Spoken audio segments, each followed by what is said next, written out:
Kia ora everyone, we might get started. Welcome to this webinar, introducing our Healthy Financial Relationships Toolkit, and thank you all for tuning in.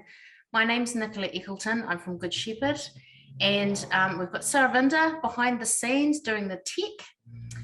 The webinar is being recorded and the recording will be made available on the website afterwards. Please do ask questions in the Q&A section if you have them, and we'll endeavour to get to as many as we can either during the course of the webinar or at the end. So Good Shepherd has developed this toolkit to support people to have conversations about money in partnership with AUT and with support from AUT's Health Futures Fund.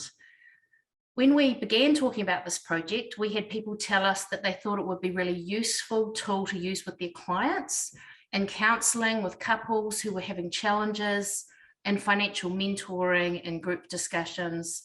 So rather than just send you all the link and say off you go, we thought it could be more useful to give you a little bit of an insight into the thinking behind the toolkit and an introduction to the content, so you can start working out for yourselves how and where the toolkit might fit into your own work. So to get us started, I'd like to introduce Beryl Brogden and Ayesha Scott, who are the ones who have done the actual work on this project and know it inside and out, developing the content, running the focus groups with people in the community and getting it up and running. Dr. Ayesha Scott is a senior finance lecturer at AUT's Business School with a specific research focus on financial systems and intimate partner violence and improving New Zealanders' understanding of healthy financial relationships. Beryl Brogden from Good Shepherd has a background in psychology and is an experienced family violence practitioner who's worked right across family violence, from crisis intervention, managing a safe house, education and peer support, and knows how important economic well-being is for breaking the cycle of family violence. So Ayesha, let's start with you. Can you give us some insight into how this project came about? Yes, I can, actually. It would be my pleasure, Nicola. So a few different things came together.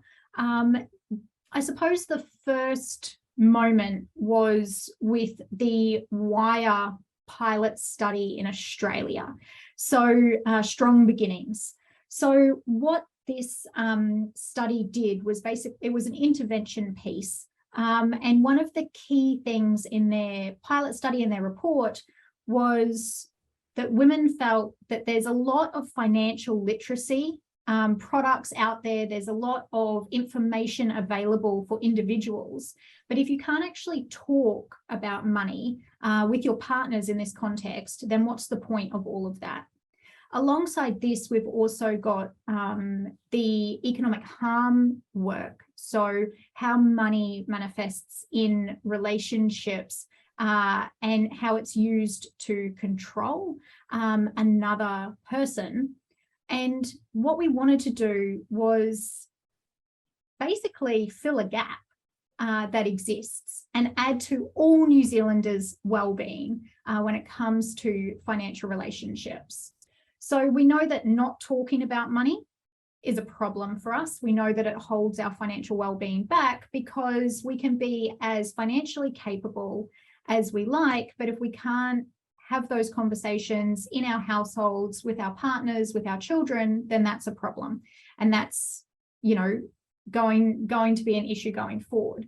So what the toolkit does and aims to do is upskill all New Zealanders to talk constructively and respectfully about money with each other. And in doing so, hopefully we prevent some of the problems that come along when we don't talk about money. So that thinking that I guess there was a bit of an assumption there that this would be a really good thing for New Zealand. How did you test that out and know that actually this was really needed here? Yeah, exactly. So we created sort of an initial version of the site that we'll be looking at today and the toolkit that we'll be looking at.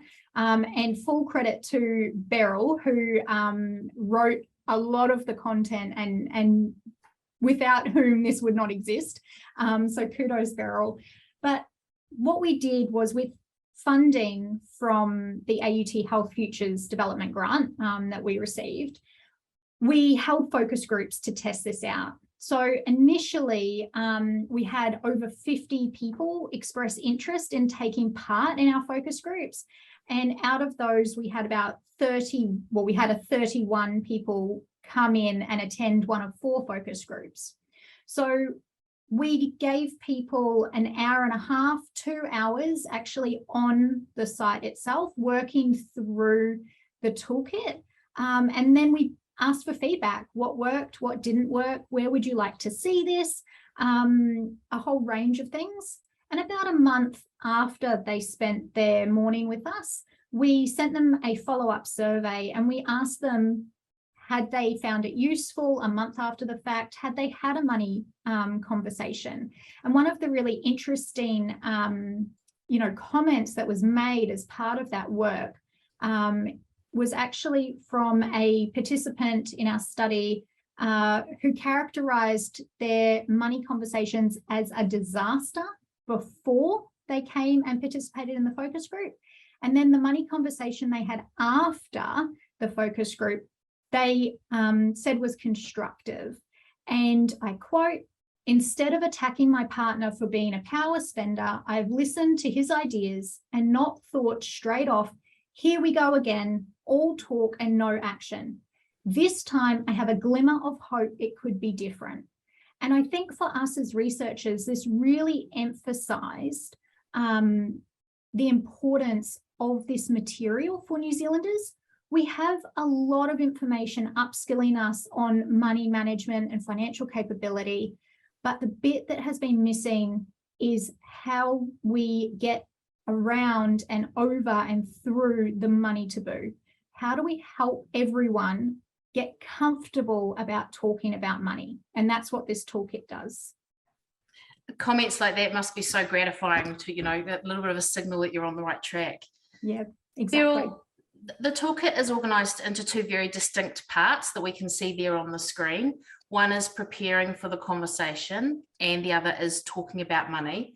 Can you talk to us about why it's important to prepare to have this conversation? Sure, thanks, Nicola. So good question. As Ayesha mentioned, we know that New Zealanders struggle to talk about money because it can be quite emotive. So when we developed the toolkit, we knew that it wasn't as simple as just telling people they need to talk to their partners more about money. There's some specific things that needed to be unpacked first. So we wanted to give couples some time to explore and understand some of the complexities and barriers to money conversations before they launch into talking, that way setting them up for good success. So we know there's already a lot of information out there about your own relationship with money, but the point of difference here is that we wanted to connect it to the way that you think and communicate with money in your relationship. So the more we understand about ourselves in this context, the more we understand and can communicate effectively with our partners. So the main focus of this section, the preparing, is about increasing awareness around the things that influence our lives. So we have 7 topics here. So they start with your relationship with money, understanding gender differences, which also includes some information about social norms, confidence, gender roles, and communication styles. There's a topic on power and privilege, the effects of trauma, changing circumstances, so different stages of life, and valuing contributions in the relationship. And also the last one, is that it? Oh yeah, your financial situation. So you'll notice the way that it's laid out here, that they seem to move from one topic to another in sequence. However, you don't have to. The idea is that you jump in and out of topics that are of interest to you. So you move around, pick and choose what works for you in your relationship. And there's some interactive parts. So there's videos, recordings, quizzes, and some activities. So you can also save your progress. So Saravinda, I think if we go down a little bit lower, we can see that you can save. Yeah, so you can save your progress down here as well. So if you want to have a look at some bits and go away and come back later, you can do that. So however the toolkit's used, our hope is that it will help people feel more confident to have conversations about money, even if it feels awkward or a little bit scary. So to give you an example of one of the topics, the first one, your relationship with money. Thanks, Saravinda. So this topic gives couples the opportunity to unpack and reflect on their upbringing and how that's shaped your views and your relationship with money. For example, there's some questions to answer about how money's talked about in your family. So I'll just give you a minute to have a wee look at some of these questions.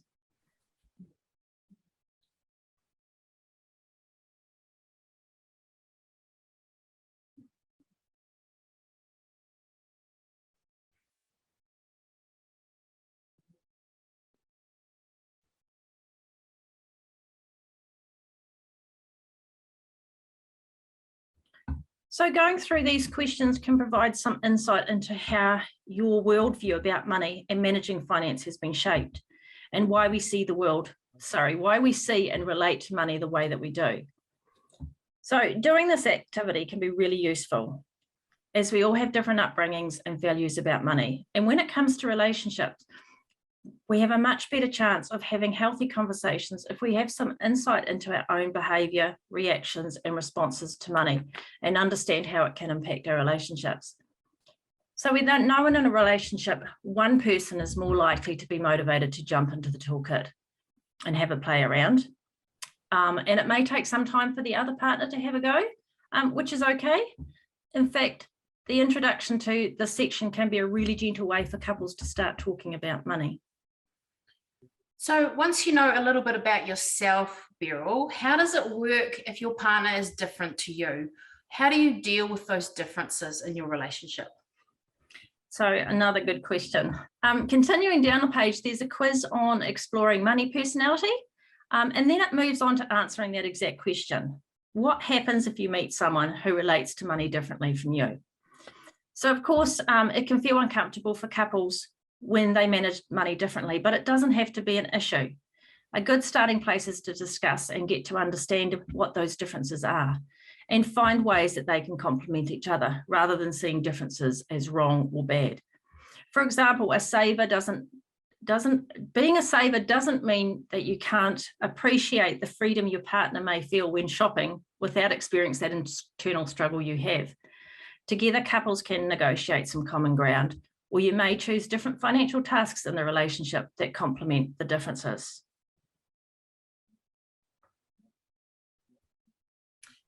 And did you pull resources and information from other places, Beryl? You said that you've got some videos and quizzes and things on there. Did they come from elsewhere, or did you develop those yourself?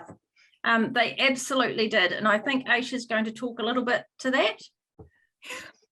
I missed my prompt. It's all good. So I was just so involved in what Beryl was saying, and I was like, this is awesome.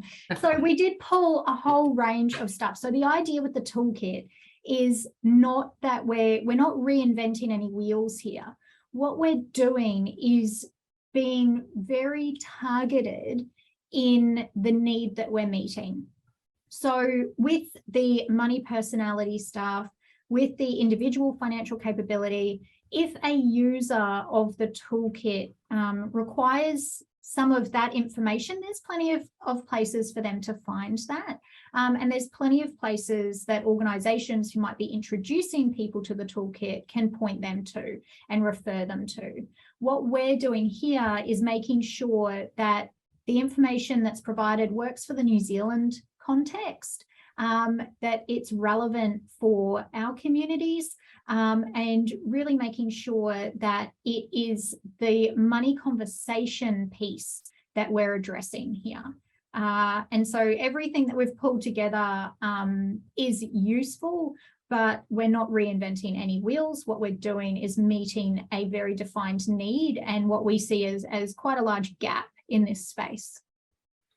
And Ayesha, that was confirmed with the focus groups, wasn't it? You had some feedback that was the case? Yeah, absolutely. So I think the overwhelming feedback from focus group participants, bearing in mind that they self-selected into this research, so they're a captive audience in a sense, but we had quite a diverse group. So some people characterize their relationships, and we did have quite a large number of couples come through as well in our focus groups.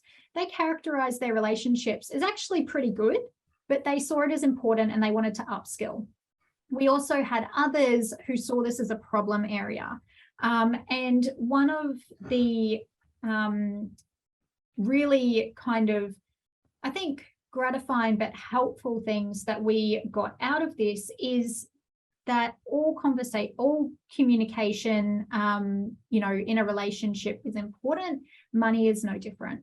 And it's also really useful for other relationships as well. So we actually had a focus group participant attend with her older teenage son, which was really interesting. We've also had feedback since the toolkit has launched from individuals saying, actually, I think this is going to be really useful for me and my flatmates and me and this other relationship and me and my parents.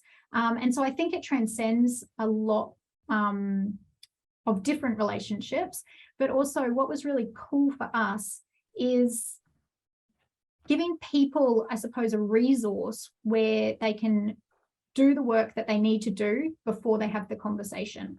And get clear, as Beryl said, on where they're coming from, but also where their partner might be coming from as well. Ayesha, you said those focus group participants opted in. Was anyone dragged? There were a few. One half of those couples who were there maybe at the insistence of one person, and actually seeing how these individuals reacted to the toolkit together. A lot of our couples opted to actually use the same screen and discussed the toolkit together as they moved through, whereas other couples opted to, go into different rooms with different devices and actually do it independently and then come back together in the discussion. So that was quite interesting as well. We also had really great age diversity across our participants. So we had sort of an older teenager right through to, a couple of retirees. And we also had, a ethnic diversity, for lack of better terminology, across the focus groups as well. So we're feeling quite confident that this is a need. And we're also feeling fairly confident, as much as we can at this point, that what you see in front of you is pretty good, and it's going to help people. That's great. So let's get to the pointy end. Beryl, the second part of the toolkit, talking about money. Sorry, I've just got my cat on the computer here. Sorry. It wouldn't be a good Zoom call without a cat. A wee meow and squeal from her. So it's probably worth mentioning here that that as Ayesha's saying, it's all built on communication skills. So even though there are a range of topics and our focus is around the financial conversations, they're transferable skills. So across situations and across different relationships. And like the first section of the toolkit, the section's made up of several topics as well, including do we need to talk about money, setting the scene, the active speaking and listening model, beginning a conversation, creating a plan together, joint and separate finances, how to talk about debt, dealing with strong emotions, and then finally bringing it all together at the end. So this section also flows from one topic to the next, just like the first section, but again, it's just as flexible as you need. So you can choose topics, dig deeper where you want, move backwards and forwards. So for example, if you're trying to have a conversation and things become a little bit heightened, we have a section on dealing with strong emotions. So you might want to jump over there, have a wee quick look, and then jump back to where you were. So all of these topics are designed to provide practical ways to start and reframe conversations. There's examples and scenarios so couples can gain skills they need to have constructive and healthy financial conversations. So to give you an example of some of the topics, we have one there that is called setting the scene. Sorry, Sarah. one called Setting the Scene, and it talks about the importance of being clear about what you want to say in a relationship, thinking about the timing of the conversation. So when your partner walks in the door, that's probably not the best time to suddenly roll up and want to start talking about money. Thinking about planning, so maybe walking down to the park or making a date to have a conversation about money, and the importance of language. So being in a good place, not feeling heightened already, and maybe not too emotive when you decide to have these conversations. So another main page in the section is the actual model of active listening and speaking. So this page explains an easy communication model that provides structure with specifically defined speaker and listener roles. So it's a model that can kind of heighten awareness and help conversations to be more productive and less likely to turn into arguments. The process involves each person taking turns to talk through their thoughts, while the other one takes an active rather than passive listening role. So they're able to focus on understanding more than just the words, but also the feelings, meaning, and body language behind the conversation. In this topic, there's some real life examples and conversation scenarios. For example, there's one here that isn't so useful, but is really common. I'll let you have a wee read.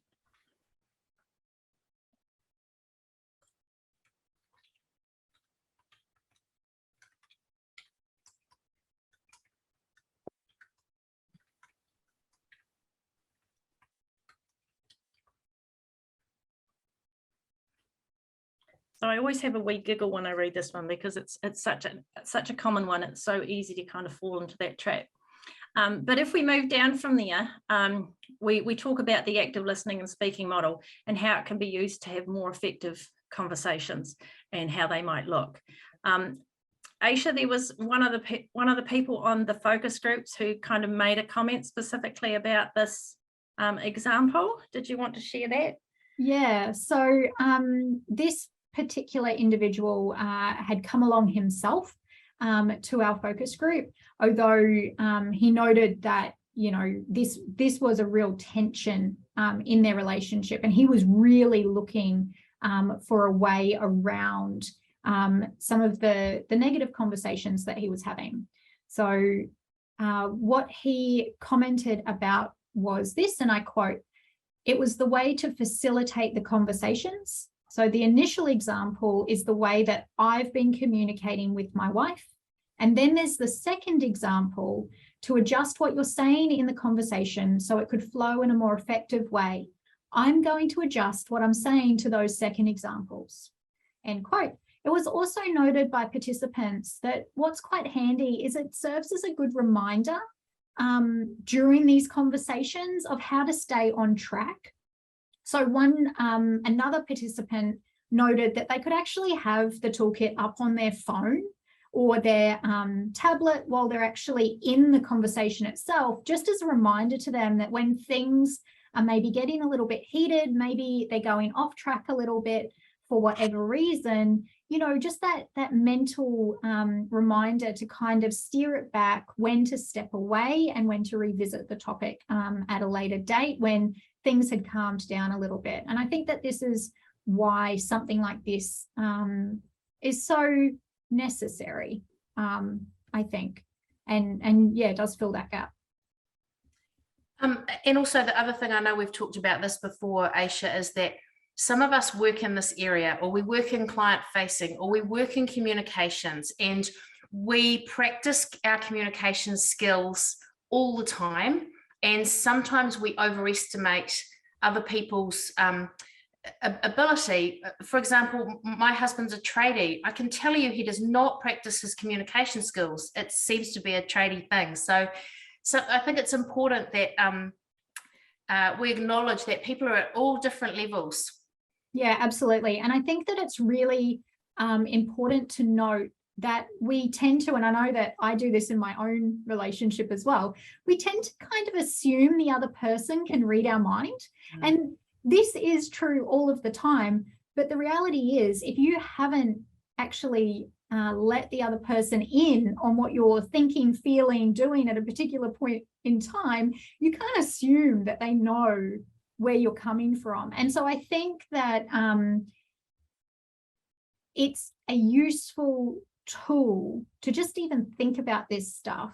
And as Beryl said, you know, one person is probably naturally going to be on board with this material more so than the other, but ultimately everyone is on the same page. Everyone's working toward joint goals, and in this context, joint financial goals. And so I think that as long as we keep bringing it back to that, respectful and constructive conversations just naturally follows, because everyone wants to build intimacy. No one's going out of their way, for the majority of us, to end these conversations in a fight. I don't think that that's the aim. So let's talk about preventing fights. Beryl, if people have had a conversation in the past and it's got a bit heated, and how do they deal with that, knowing that they're going into something where there's every chance there'll be tension again? Absolutely, good question. So, so we have a section that deals with that. As I mentioned before, this is it, dealing with strong emotions. So as we know, having a conversation, emotions can rise really quickly and become overwhelming, and the conversation becomes less constructive. So we want to help people understand why emotions can get heightened and how to respond in a way that's supportive so that both parties are able to move forward. So in this section, we discuss a range of emotions. So we focus on withdrawing, escalating, blaming, and invalidating, and provide some information about how emotions can be triggered and how, if unaddressed, can derail conversations and make it difficult to talk about similar topics again. So this section also provides some scenarios and examples of how to reframe conversations so that they're more considered and empathetic, and still able to progress, as well as giving some strategies to de-escalate situations and find ways to move forward. So in essence, if people feel open and willing to navigate the hard stuff, it can lessen the tension and strengthen their overall relationships. So thinking about people who might be watching this, who are working in a client-facing role, maybe they're trying to support clients through some financial difficulties or some counselling or something like that. Do you have any thoughts, either of you, on how people might use this with their clients? Who wants to go first? I can go first, Beryl. Go ahead, Ayesha. Well, I think in the first instance, there's going to be a range of different situations. And I note that we have a whole range of organizations on this call who have a whole range of client bases and customer bases. The way that I see it is, in the simplest way, identifying a time when a client or couple come to you and they might need to actually discuss the information that you're giving them in whatever context, be it they're taking out any joint financial product, be it there's maybe some money problems going on behind the scenes. Quite often, we can't assume that the other person actually knows what's happening if you're only talking to one of a household. And so I think it's a really nice thing to just refer people, let them know that the toolkit is here. I would say that's like, just refer people, let them know that maybe they might want to have a money conversation. If it's not something they're familiar with, hey, there's this cool resource. I mean, there is also more bespoke, I think, solutions. And there's a range of things that our research participants in focus groups highlighted to us that would be really cool to see. Until we go through this next phase, it's going to be difficult for us as developers and researchers to, I suppose, know what the biggest priority is for organizations and professionals such as those that are here listening to us speak today about what is actually needed. And if there is something that, could be useful in this context. And I think it's just being open to that. And and inviting questions and comments now from the people that are on this webinar. Beryl, did you have anything to? add to that? Sure. I was just thinking, in my own family, I have some young people who often the money conversation doesn't come up, and when it does, things are often quite tense. So just having the opportunity for them to know that it's out there, making it available so they can just jump on and kind of see some of the things, like, for example, if you start out going out with a boyfriend, and one of the people, usually the boyfriend, is the one who's paying for everything, and then you end up living together, and there's just kind of this unspoken expectation that maybe the guy's paying all the bills or looking after the money, and then when things aren't going so well, how do you have a conversation about that, because you feel like you're challenging it because things have kind of already been set up, yet there was never really a conversation about it. So just kind of jumping in and kind of looking at some of those things and finding out how you might have a conversation about that, and when might be a good time, and the importance of doing that as soon as possible. We've also spoken with some family violence services who feel that it would be a really useful tool for couples who are navigating some difficult space, and maybe have grown up and never gained the skills to have really healthy conversations about money. So being able to sit down together and actually nut out, with the support of a third party, how to be having these conversations and why they're so valuable. I think that's the gold standard, isn't it? Helping people before they get into their first relationship, or during their first relationship, to prevent financial difficulties down the track. Someone's asked, do you think it would help, you could use the toolkit to help have a better conversation with your children about money? Absolutely. Both nodding. We're both nodding, yes. You go, Ayesha. Yeah, so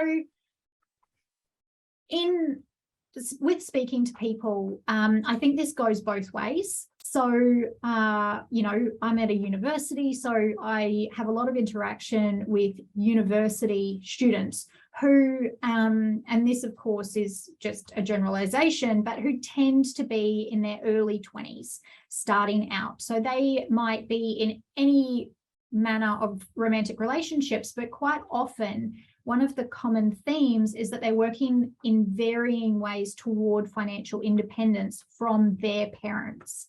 So I'm going to flip that question and say, is this useful for talking to your kids? And say, actually, I think for kids and young adults, this is going to be really useful to talk to mum and dad and facilitate these conversations, particularly when we're in this transition phase from you are financially dependent on me, parent-child relationship, more to you're an independent adult, and we're working much more on a peer level, of course, with the love and support of a parent.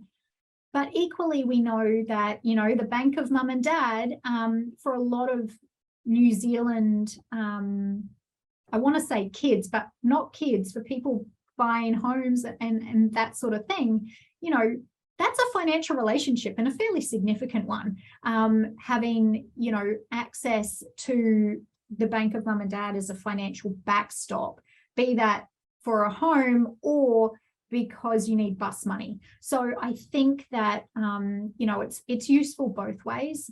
I've also heard this mentioned as useful for, as a facilitator for conversations when maybe a parent is getting older, and maybe that parent-child relationship shifts again into one of more of a caretaking role, and how we can facilitate those conversations. And yeah, so I'd say use it. Beryl, did you have anything to add? I was just thinking, it's interesting. Growing up, my dad used to always sit down at the table with his little budget pad and his piece of paper, and mum used to sit beside him, and they'd be writing stuff down. And I never remember whether there was conversations or not. And I always wondered, is he just telling mum this is the budget, or are they doing it together? Yeah. And so I know with my own children, even just my husband and myself having conversations about money, they can see that we're both involved, that it's important to both of us, and just even that good role modeling. That if it's safe to do so, and the house is settled and it's not going to be too much of a challenging conversation, to be able to let the kids see you having those conversations, because it's not just about the money, it's healthy conversation skills as well. Yeah, that's a really good point. I've got two questions here that actually sort of speak to the same point, really. So the first one, hi Ty, nice to see you. For migrant and refugee families who come from other cultures and social norms. And the other question is, many people aren't that great with written material. Are there plans for video support for the toolkit? So those both speak to some of the expansions and further developments that we've talked about. Did you want to speak to that, Ayesha? Yeah, so I mean, I think one of the overarching, and we asked the people that have seen this, we said, is this ready now? Can we launch this with some improvements and take it live? Is it good to go in terms of content, and have we missed everything and anything and blah, blah. And what focus group participants told us was, we need it now. We needed it yesterday.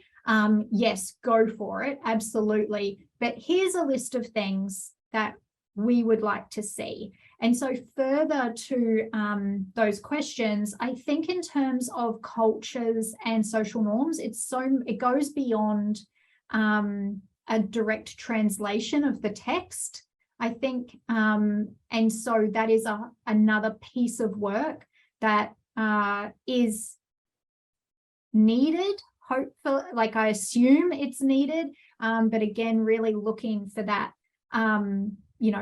for the organizations and communities who feel that that's needed, coming to us and maybe collaborating with us on developing some of those things.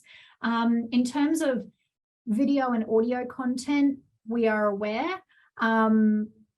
It would be awesome to say I have infinite funds as a researcher. Not quite the case. And so again, it's about prioritization and really feeling out from organizations and communities what they need, and partnering with them, I think, going forward on some of this content that's fit for purpose for particular groups, and again, very targeted, so it remains relevant. Yeah, no, the collaboration point is really good, and we have talked in-house about how much we can do ourselves. How we do have the ability to record audio and things, basic technology, but if there are some small things that we can do ourselves, we are going to try and do that as well. The next question talks about the roles people have in their family and that they can be really embedded, those roles. Can we change these ingrained behaviours where someone has played a role for a long time?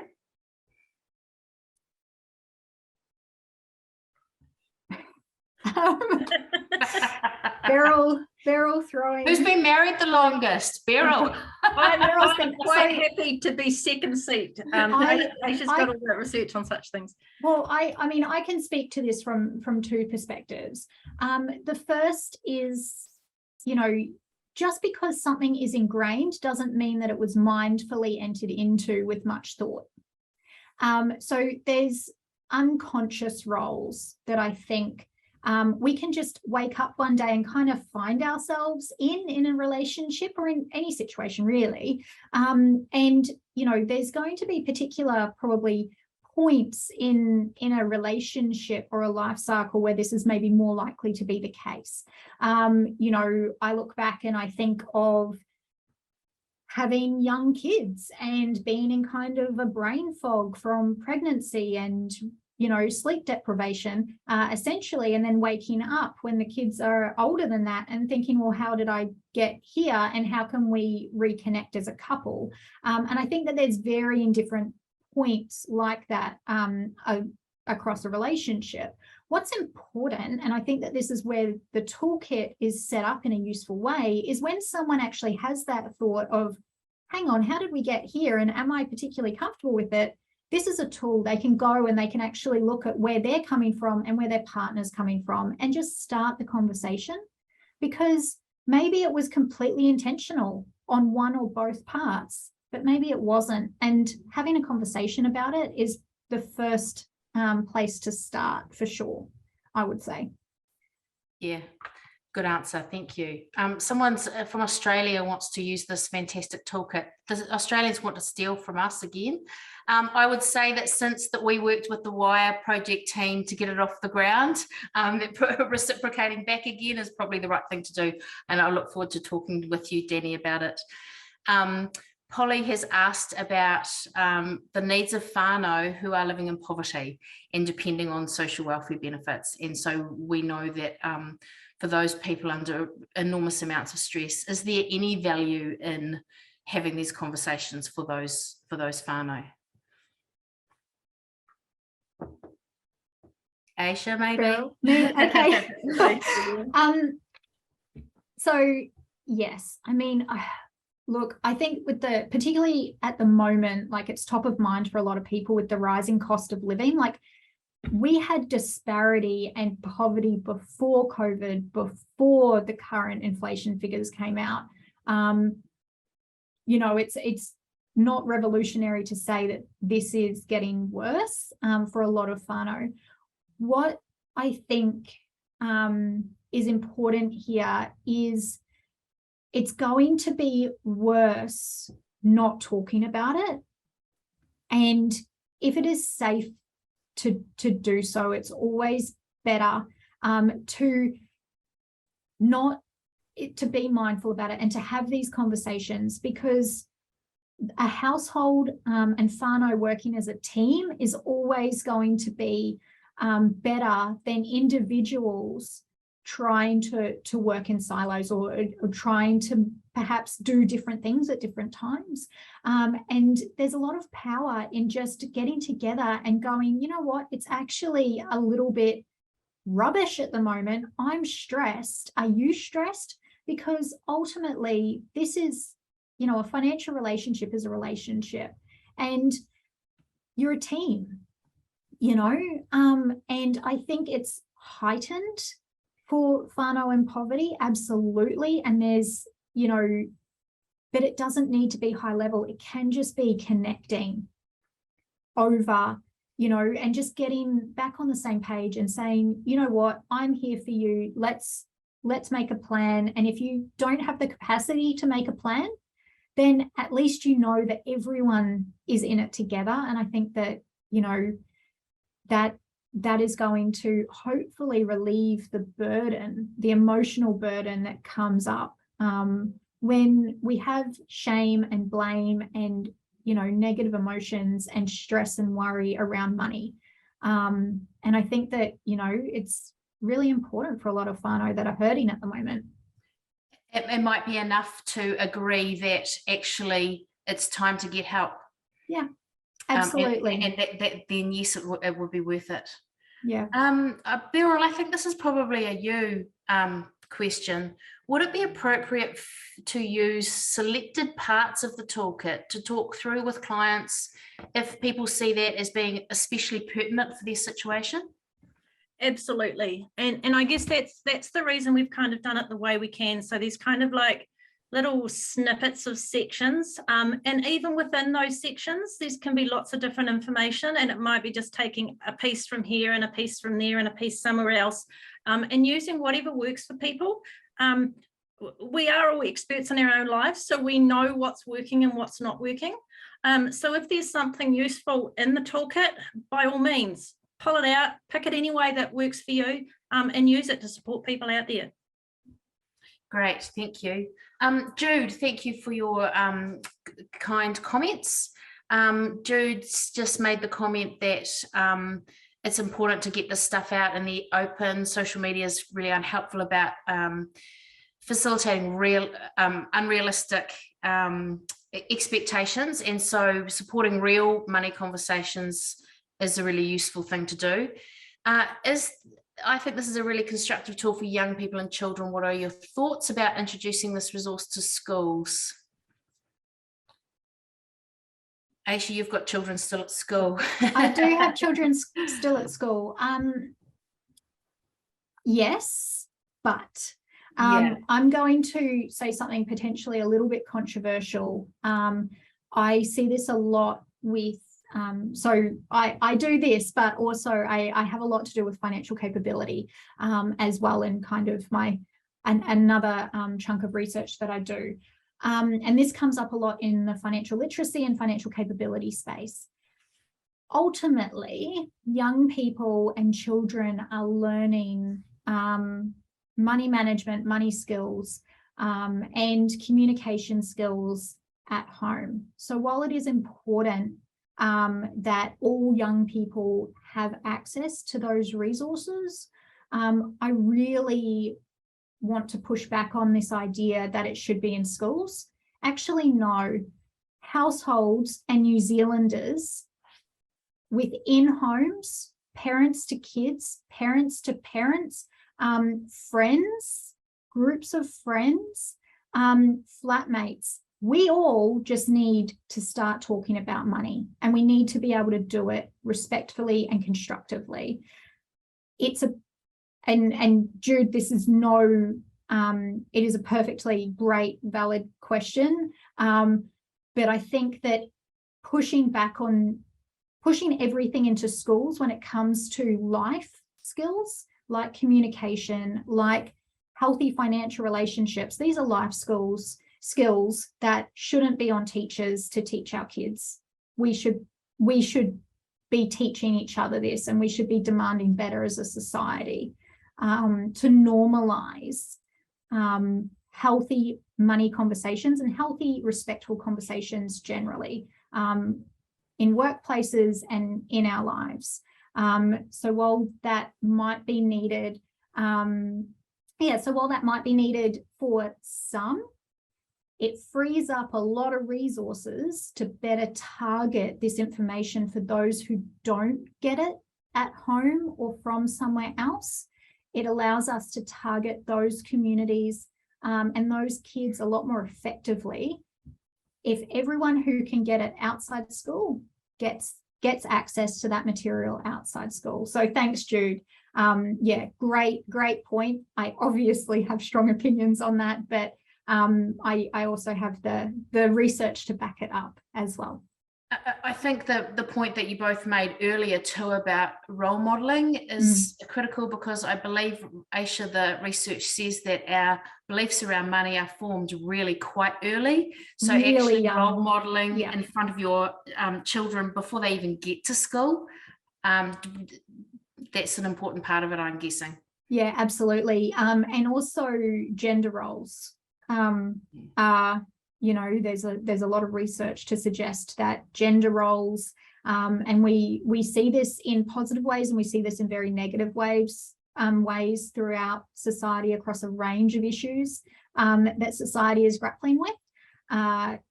These are formed really young, and so it's really important to have these conversations early and often if you're in a position to do so. That's great, thank you. Beryl, can people get in touch directly if they have further thoughts, they have specific questions that they want answered? They can indeed. In fact, I hope they will. If you can see my name on the screen there, Beryl Brogden, if you put a dot between Beryl and Brogden and put @goodshepherd.org.nz, you'll get me directly. Otherwise, if you come through our website, everybody knows me here, so it will find its way to me that way. Yeah, great, thank you. So thank you all very much for joining us. We're going to call it there so that you've all got time to make a cup of tea before your 2 o'clock meetings. We are really excited about getting this out there into the community and getting it in front of people. So if you thought that it could be useful, we would really encourage you to share it. It is free, it's open. We believe very deeply that if we can talk more about money in our relationships, we're going to have an effect right across the spectrum, from just making people happier and more comfortable right through to preventing economic harm. We will send out a follow-up email later in the week that will have the recording, and if you want to talk in more depth, as I said, contact us directly. All of our details will be in the follow-up email. Thank you all so much again, and yes, as I say, if you feel that there's some value in this, let's get it out there in front of Kiwis who aren't talking about their money. Thanks very much. Have a great afternoon.